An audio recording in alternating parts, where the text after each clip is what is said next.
rakkoowwan hirribaa du'aa nama raffisan qabxii sadii ibsinaa hirriba du'aa keessaa dammaqu sidhu garuu ilaallaa akkuma Phaawulos ergaa isaa keessatti barreesse yaa isa raftuu dammaqii warra du'an keessaa ka'ii Kiristoosii siif ibsaa akkuma inni jedhee jecha karra dhaabbanneeti mootota sarraa boqonnaa 3 lakkoofsaa 16 kaasee garuu waa'ee dubartoota rafanii daa'ima isaanii ajjeesanii kirikiriin gidduu isaaniitti ka'ee jechi kee fi dubbiin kee namni du'e immoo amma mana mootummaa mootii Solomoon bira ga'ee hiika argatetti geessisee rakkoon achi ka'ee eessa ga'ee kadhaabatee kakwaaraa keessatti maal akka ta'u xiqqoo ishee riba hafuuraa keessa gaafa rafnu rakkoon ragaan xiqqoo isinitti ibseen darbaa akka jedhu asirratti bara moototaati. Bara moototaa jechuun bara mootonni Waaqayyo mootota kaasee mootota geggeessu keessaati.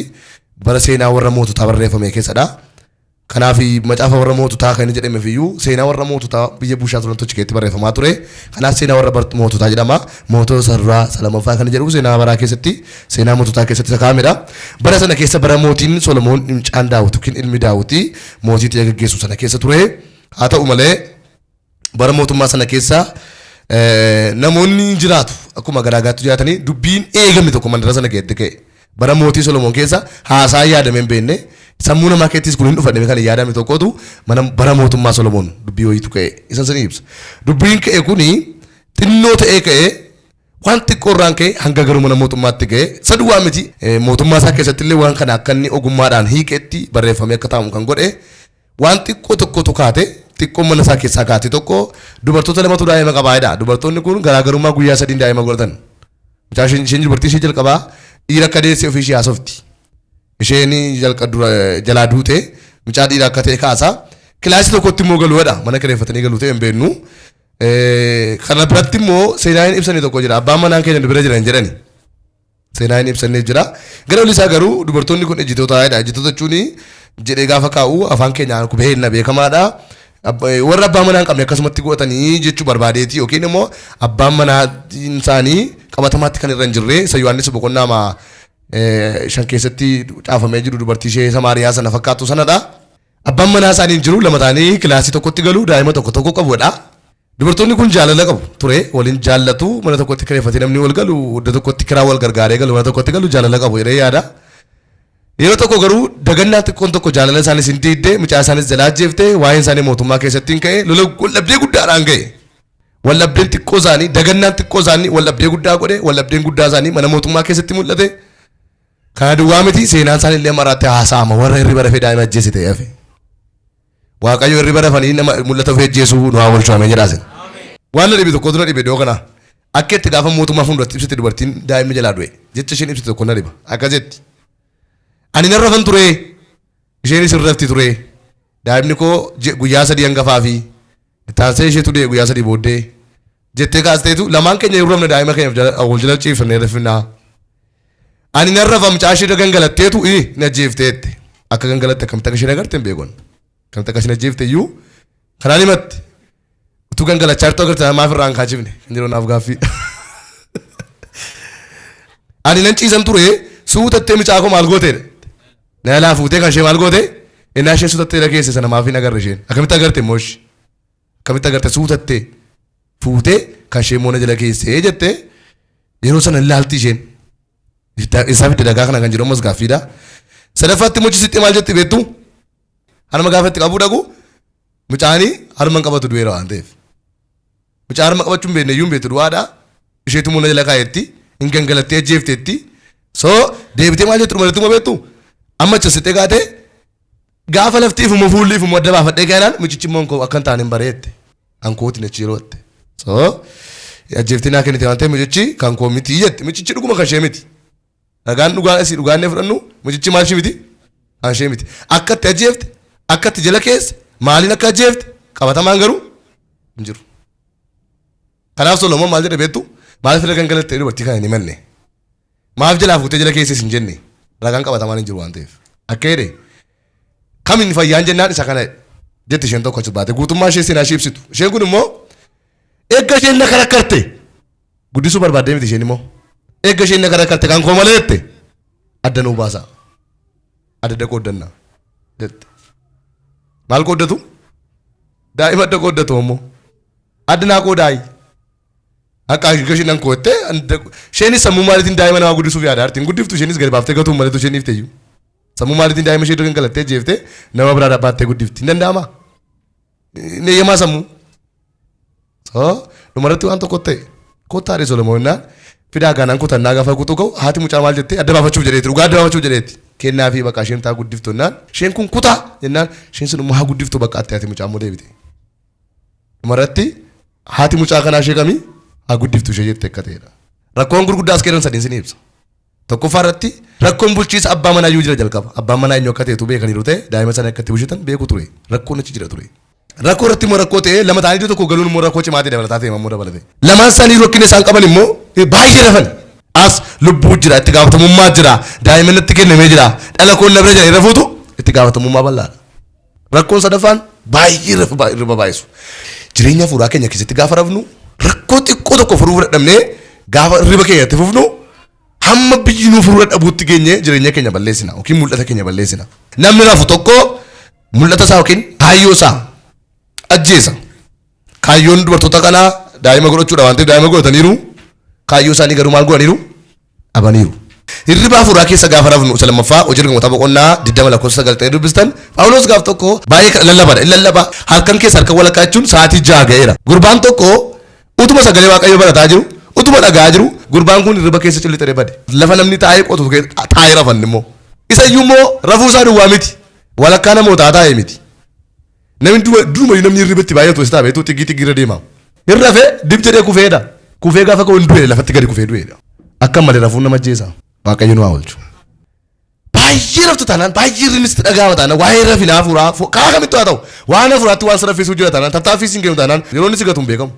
Namni tokko naannoo keenya baay'ee irra rafa isa iyyuu mana eega mana jaataa irra rafa mana jaataan irra rafuun jira horii eegaa irra rafuun jira yeroo baay'ee garuu rafee siree maan fuudhan maannoo firaashii isaa cidii qabu miti isumaan baatanii dhaqanii achi akkuma rafee jirutti tuquun nanne baatanii dhaqee bakkee ka'anii horii yaafatanii qajeelan gaafa achi ga'u firaashiinis innis qofaatti achi jira fagaate horiin deemeera ofiyyuunnu hin jiru firaashii irra rafaara farsoo isaa gobaa walii rafee fakkaata. Baay'ee irraa ta'u waan qabdutu sun harkaa bada waan qabnutu nu harkaa bada waan irraa baaftan mana keetu wadhu jireenya keetu wadhu akkaataa keetu wadhu hariiroo ati Waaqayyo wajjin qabdu ilaalime hammuma Waaqayyotti cimee jira hammuman kadhadhaa utuu qoomsirratti dhufe hammuman danda'a utuu qoomsi kiristaanummaa kun amantii kiristaanummaa kootti mana keessaa ala keessaa natti ka'e hammuman Waaqayyotti hafa jettanii keessa hariiroo keessa ilaaltanii beektu jireenya keessa ilaaltanii beektu environmentii keessa ilaaltanii beektu naannoo keessa ilaaltanii beektu hammuma keessa ilaaltanii beektu ani yaa Waaqayyo sitti nafa rakkinni dhufe sitti nafa qorumsoo sitti nafa baay'ee dhufe sitti nafatanii Waaqayyootti irra deebi'an haasoftanii jireenya keessan konneeshinii keessa ibsanii beektu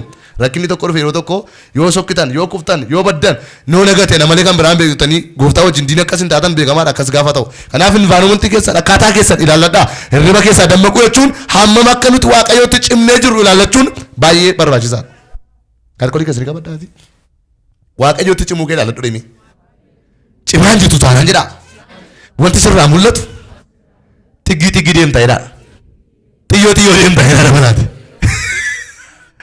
Amala nama irra rafaa jiru akkasi waan hundumtuu dafee hin galuuf naqaan ta'u jireenya eegga darbee booddee waan ta'e haasa'u jalqaba hin galuuf dafee waan tokko hin galuuf hirriba rafaa namni kun.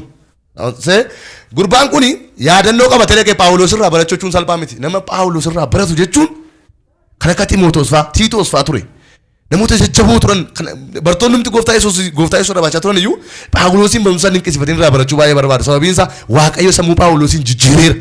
Barsiisni isaa mootota gidduutti namoota gidduutti ormoota gidduutti illee dhaabatee goofanni barsiisu hin dinqisiifatu.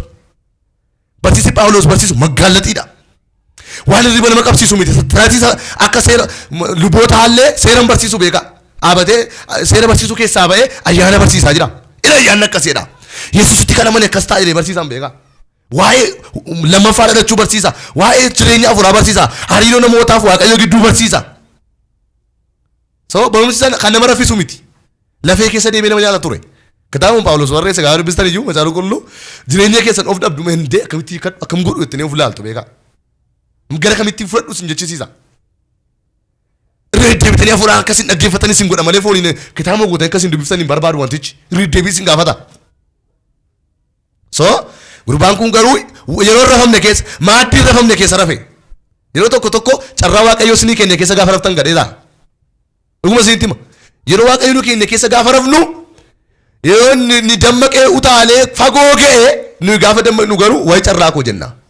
Amantoota ganama kana dhaggeeffadhaa argaa keessan yeroo dammaquu kee amma yeroo rafa keessaa dammaqtu amma yeroo ati jireenya keetti dammaqtu amma yeroo ati ayyaana Waaqayyo sii kenname kanaan hojjettu ariifattee Waaqayyo jira hariiroo kee cimsattu amma yoom yeroo isaa isti yoom guyyaan faayidaa yoom har'a keessaa amma keessaa iyyuu sammaa kanaadha. Haleluuyaa. Dammaquun amma namni dammaqu taanaan yeroo itti dammaqu taanaan hirriba hamaa keessa rafa taanaan waan barbaachisaa dhaba. Gurbaan dargaggeessi kun of dhabee hin du'e. Phaawulos nan qaanessi Waaqayyo gadi bu'eetu godhe fudhatti baafate nama du'e kana. Nan qaanessi jedhe Waaqayyo harka isaarra jira afaan isaarra jira waan ta'eef gurbaa jireenyatti deebisee kottodhee fuudhee dhaqee hin gashee miti taa'ee bara dho'ee deebisee. Deebitee biratte gurbittiin guutummaa isaa ta'e ribbistan. Hirriba rafee kufee du'ee qee afuratti baafamee fayyee Waaqayyo isa gargaaree Waaqayyo karaa Phaawulosiin fayyisee taa'ee wangeela saduraatti hin deebiin jechuu namne taa'ee bara dhugaamu. Taa'ee bara. Yeroo tokko amma wangeela faana man jibbisiisu wangeelumti naan galu nama jedhu baay'ee nagaan naan galu dubbii Waaqayyo nama jedhu fa'a. Dubbii Waaqayyo siin galu taana biddeen nyaachuun siin galu jechuudha. Namni dubbii Waaqayyo naan galu jedhu biddeen nyaachuun hin galuuf harka bitaanis harka mirgaanis akka daa'ima harka bitaa mirgaa nyaata harka kee kanaan hin nyaatin siin jedhu bitaan nyaachuu kee baruun barbaadan siin eeyyama bitaan nyaachuu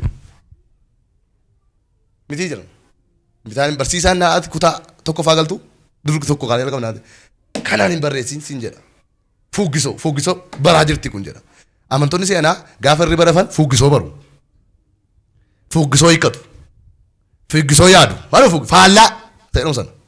Harka fuudhaan seenaa eebbisa. Faallaa wanti yaachisu jireenya kee irraa ka'u. Ni koo garee mirgaati. Faallaa kan deemu beektu faallicha seexanaa.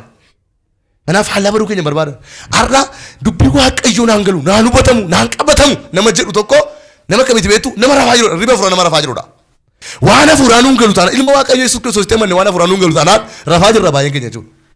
Waan hafuuraan nuun galu taanaan biddeen nyaachuu immoo hin beeknaa jechuudha. Kasaran biddeen keessa nyaachuu beektu taanaan waan hafuuraa nyaachuu beektu. Waan hafuuraa hin beektan taanaan biddeen keessa nu nyaachaa jirtan beektanii. Waa'een jireenya fooniif dhiigaa sinii galee waa'een jireenya hafuuraa hin galle taanaan jireenya fooniif dhiigaa sirriitu jiraachaa hin jiru. Sirrii mata akka barbaachisaatti jiraachaa hin jiru. Inde fallageenoo akka barbaadetti jiraachaa irra malee akka barbaadameetti jiraachaa hin jiru jechuudha. Irra sii deebi'a sagantaa fayyinaati. Waaqayyo foon keenya duwwaaraan nu fayyisu hunduma nu fayyisa waan ta'eef jabaadhaan hunduma fayyinee kana. Hin ta'a miti hafuura keenyatti waan hafuura keenya dhukkubsachiisu waan kwaaliti jireenya keenyaa gadi buusu waan amantii keenya gadi buusu waan jireenya hariiroo Waaqayyo wajjin qabnu gannu harka harcaasu ofitti gadi nyaachuu hin barbaachisu. Kwaaliti foon keenya akkuma eeggannu garaachi keenya akka miidhamne akkuma eeggannu hafuurri qulqulluu waan jireenya keenya irratti hin barbaanne jibbuu qabna bakka ofirraa biloog gochuu qabna nuyi. Nama dammaqe tokko isiniif maal barbaachisa dubbii Waaqayyo dhaggeeffachuu bifa gaariin kadhachuu ajeenummaatti jiraachuu ayyaana Waaqayyootti hin fayyine kana immoo qabachuu keessa jiraachuudhaaf of kennu waan Waaqayyo jireenya Waaqayyo nuu kenne kana bifa gaariin itti fayyadamu. Namni biddeen hin nyaanne maal ta'a beektu hafuurri isaan xiraa'uu hin xiraa'u. Jireenya hafuuraa nama baay'ee akkasii jireenya hafuuraa nama baay'ee ila jireenya hafuuraa kee akka hin taane hafuuraa kee ankoo akka akkas hin taane Waaqayyo dubbataa jira. Isiniif haa galu. Namni guyyaa sadii bulee hafuurri isaan xiraa dubbachuu hin danda'u hojjechuu hin danda'u taa'ee du'e eeggachuu duwwaadha.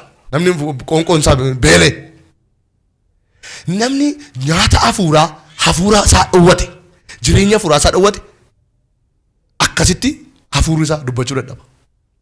Dhukkubni itti dhufa dandeelloo latu qoromsi itti dhufa dandeelloo latu hafuurri isaatu dadhabeera rafee beelee nyaata hafuuraa dhabe dubbii Waaqayyo soora dhabe yeroo kadhataa dhabe hariiroon qabu Waaqayyo wajjin nyaata hafuuraan qabu jaalala qabu hafuurri qulqulluun nu keessa dhuguun hafuurri itti dhabbaa jennee waan mannu kun jaalala Kiristoos nuu kenne sana hin qabnu taanaan boleessa keenya boleettii keenya akka mataa keenyaatti hin jaalannu taanaan hafuura keenyatti qoonqoon tokko irrateera beelli tokko itti irrateera.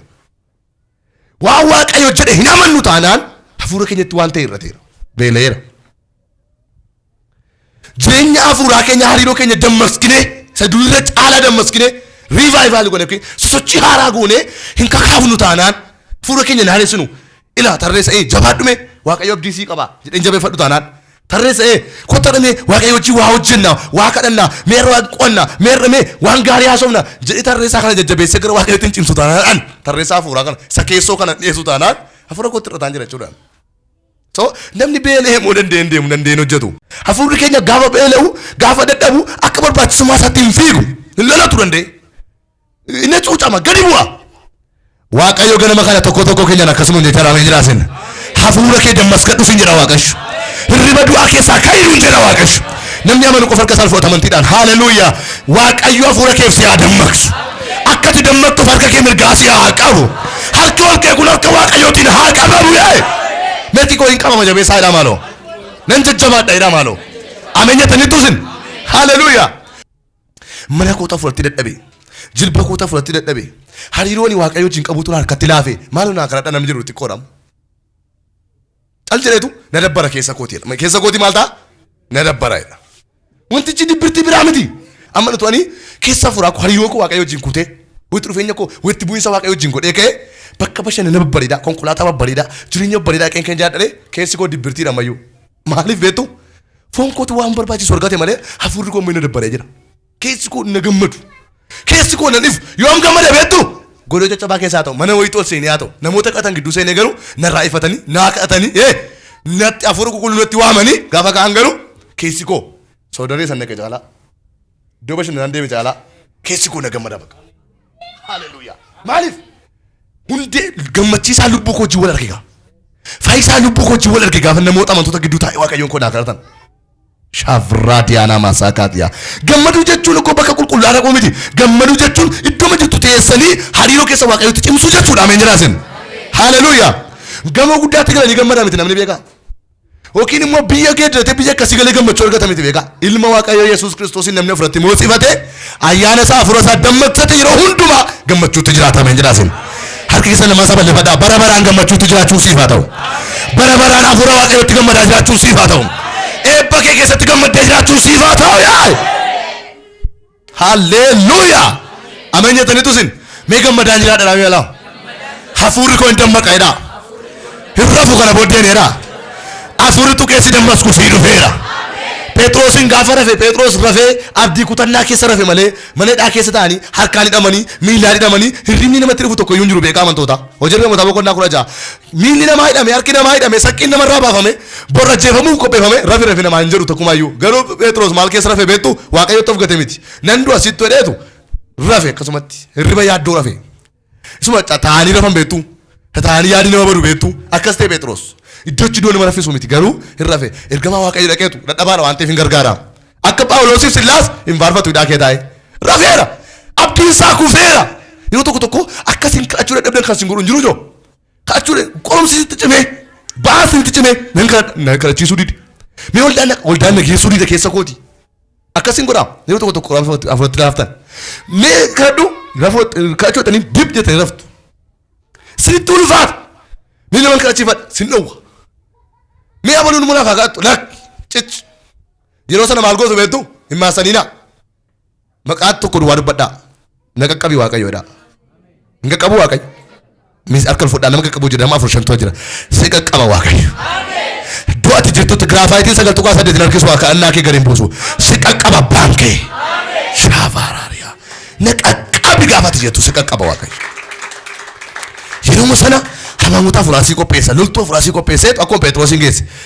Phexros waan biraan jinne Waaqayyo duwwaan akka qaqqabu amantoonni akka jedhani gaafa Phexros qabamee ka'e Yaaqoobiin ajjeesanii jedhan amantoonni matti galanii. Phexrosin hidhanii maal wayya Waaqayyo jedhanii kadhatu. Maal wayya amma dhugumachi beegaa gaa mbaa qaqqabeeti Phexrosin qaqqabi jedhanii kadhatu matti galanii. Qaqqabi kadhannee amantoota sana hin qaqqabe. Phexrosis Waaqayyotti of kenneera. Ka'ee wayyaa saara. Phexros jedhe mana keessaa naqe yoode ka'ee dammaqee irriba keessaa kophee kee kaawwadhu. Namatti hin tolu. Yeroo gaddi guddaa isin tulfaate namni isinii qaqqabuu dadhabe isinis of dadhabdanii of gattanii maqaa itti faradeettanii Waaqayyo dhufee haala isa geeddaru namatti hin tolu jiru. Hin geeddaru Waaqayyo haalicha. Ameen haleluuyaa. Waaqayyo haala keessan hin geeddara ameen jedhaasin. Akkasii inni formulaan isaa yeroo wayii geeddara Waaqayyo yeroo wayii geeddara itti dhiistaniittu keessaniittu bakka. Hankoo dhumee irratti gaafa keessanii qadaadanii keessan itti afaan hin dhufa. Namatti afaan hin dhufa. Inni namatti hafu gooftaan keenya hin dhufa. Inni iyya namaa dhaga'u asaasa namaa dhaga'u hin dhufa. Dhufee ka'ii jedhe Phexrosiin. Ka'ii jedheeti wayyaa kee kaawwadhu kophee kee uffadhu eessaan dhufee loltoota gidduu darbee mana gidduu darbee dhufeetu. Ka'ii amma riba yaaddoo rafuun hin hafa. Kophee isaa kaawwatee caammaa isaa kaatee balbaloonni banamanii karaa duraa miti karaa biraatiin banamanii deemeedha. Achi siqee keeti abjuutti fakkaatee kee ergama Waaqayyoo gaggeesseet gali baqqaadhe. Abjuutti fakkaate. Waaqayyoo gaafa na qaqqabettanii riba hafuuraa keessatti gaafa kuftanii kaatan abdii kuttanii gadi hin taa'inaa. Na qaqqabii Waaqayyoon jedha. Na qaqqabii gaafa jettan mul'anni keessa hin badu, manni keessa hin badu, bu'aatti hin fuftu, gaddaatti hin fuftu, manni keessa salphataatti hin fufu. Waaqayyoo wal jala geeddaramee jiraasan. Isa seexanni qopheesseef inni Waaqayyoo qopheesse kana booddee wal jala daddarba. Seexanni ajandaa du'aa qopheessa, Waaqayyoo masarratti ajandaa jireenyaa qopheessa. Annatti meera Waaqayyo namoota 14 naan jedha Waaqayyo. Hirriba hafuuraa keessaa nan kaasa naan jedheera. Nan dammaqaaf nan dhagaaf naan jedheera Waaqayyo. Waan isaan keessaa ba'uu hin dandeenye keessaa nan baasa naan jedha Waaqayyo. Humni isaanii kan itti dhume humna isaanii naan dheessaaf naan jedha Waaqayyo. Akka bu'aa hafteetti ittiin fuftu ati. Akka seexanni sana fideetti ittiin fuftu ati. Akka yaaddoon gasi qabeetti kan ittiin fuftu ati. Haalli gasi qabee kun itti sin fufsiisu yaa. Natti meera Waaqayyo. Natti meera Gooftaan. Marrata la sakra hati ada golaba. Vene meseki hete debila barabadia. Dhuguma Waaqayyoon keenya Waaqa nama qaqqabudha. Ani argeera ofirratti jireenya koo keessatti argeeraan. Sinimmoo irra caala baay'ee isaan gochuu dandeessu jireenya keessan keetti. Dhuga baatiin jireenya keessanii baay'ee ta'uu danda'a. Waaqayyo Waaqa ariifatee kiyyoo seexanaa dursee nama qaqqabudha. Abaasa dursee kan nama qaqqabudha. Yoomiyyuu maqaa isaatti waamtaniitu taanaan jajjabaadhaa. Yoo fiiguu dadhabdan hafuura keessatti fiiguu dadhabdan foqoquun dadhabinaashi. Yoo fiiguu dadhabdan deemuu dadhabinaa. Yoo deemuu dadhabdan immoo foqoquun dadhabinaa. Dadhabinaa jechuun maal ta'e beektu gangaladhaa achuma. Waan biraa gochuu dhabdu yoo ta'e kunoo jaati balbala keessan cufaa kadhachuu irra seexanni marraba keessan cufuutti yoo ga'e. Hamma dubbachuutti yoo sin cufuu ga'e qoromsaan. Elamma kadhachuufan jedhadhaati balbala keessan cufadhaati moofaa keessan carqee keessan bareechadhaati gangaladhaa akkasuma. Ela Yesuus ela inni koo muduu sitti mul'ataadha gangaladhaa. Yoo tokko seexanni na rakkisee ture. Naan morma akka malee naan morma seexanni ture. Nan tajaajila akka naan jedhu tajaajila kee kana zeeroon go'a naan jedha. Dhuguma siitim zeeroo taata naan jedha tarreessa naan jedha beetu zeeroo taata naan jedha. Naan morma deddeebi'ee dhuguma siitim ala qoromsi namaa gargari. Zeeroon si go'a naan jedha deebi'ee jireenya goota amma zeeroon si go'a naan jedha. Akka hojjechuudhaaf fuudha bakka waan amma hojjete jireenyaaf fuudhaa kee guutummaa isaan sarkaa balleessa naan jedha ture. So natti asaas akkasitti baay'ee natti asaas ture waggaas lamaan dura.